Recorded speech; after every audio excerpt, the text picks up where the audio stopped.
Hi friends, നമുക്കൊരു vegetable കുറുമയാണ് കേട്ടോ ഒന്ന് തയ്യാറാക്കാൻ വേണ്ടിയിട്ടുള്ളത്. അപ്പോൾ അതിൻ്റെ ഇൻഗ്രീഡിയൻസ് ആണ് ഇതൊക്കെ. അതിനുവേണ്ടി ഞാനിവിടെ ഒരു പാന് റെഡിയാക്കി വെച്ചിട്ടുണ്ട്. അതിലേക്ക് ഉള്ളി, തക്കാളി ഇതുപോലെ അരിഞ്ഞത് ഇട്ട് കൊടുക്കാം. ഇനി അതിലേക്ക് ഉരുളക്കിഴങ്ങും ക്യാരറ്റും ഇതുപോലെ അരിഞ്ഞത് കൂടി ഇട്ട് കൊടുക്കാം. പിന്നെ പച്ചമുളക് ഒന്ന് ക്രഷ് ചെയ്ത് അതുകൂടി ഇട്ട് കൊടുക്കാം. ഇഞ്ചി വെളുത്തുള്ളി പേസ്റ്റ്, ഉപ്പ്,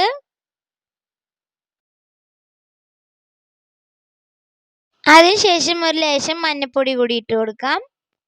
ഇനി അതിലേക്ക് മല്ലിപ്പൊടി ആഡ് ചെയ്യാം. ഗരം മസാല കൂടി ഇടാം. ഇനി നിങ്ങൾക്ക് കറി എത്ര ആവശ്യമുണ്ടോ അത്രയും വെള്ളം നമുക്ക് അതിലേക്ക് ഒഴിച്ചു കൊടുക്കാം. ഇനി അതൊന്ന് എല്ലാം പാടെ മിക്സ് ചെയ്ത് കൊടുക്കാം. ഇനി നമുക്ക് അതൊന്ന് മൂടി വെച്ച് വേവിച്ചെടുക്കണം. നമ്മളൊരു മൂടി വെച്ച് 5 മിനിറ്റ് കഴിഞ്ഞ് തുറന്ന് നോക്കിയപ്പോൾ തള വന്നിട്ടുണ്ട്. നമ്മുടെ ക്യാരറ്റും ഉരുളക്കിഴങ്ങും ഒക്കെ നന്നായി വെന്ത് വന്നിട്ടുണ്ട്. ഇനി നമുക്ക് ഒരു അരമുറി തേങ്ങയുടെ പാൽ നമുക്ക് അതിലേക്ക് ഒഴിച്ചു കൊടുക്കണം. അത് ഒഴിച്ചതിന് ശേഷം നമുക്കൊന്ന് നന്നായി ഇളക്കി കൊടുക്കാം. അതൊക്കെ നന്നായി നമുക്കൊന്ന് ഇളക്കി മാറ്റാം.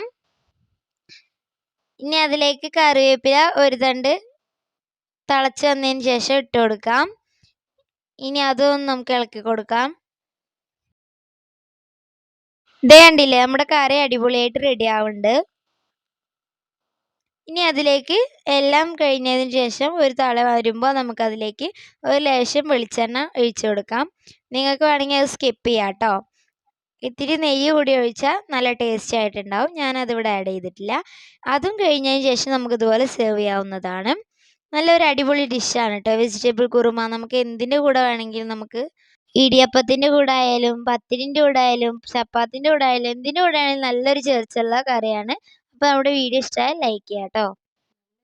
നമ്മുടെ ചാനലിലെ വീഡിയോസ് കൂടി ഒന്ന് ചെക്കൗട്ട് ചെയ്യാം കേട്ടോ. ഇതുപോലെ വെറൈറ്റി ഡിഷസ് ഒക്കെ അതിലുണ്ട്.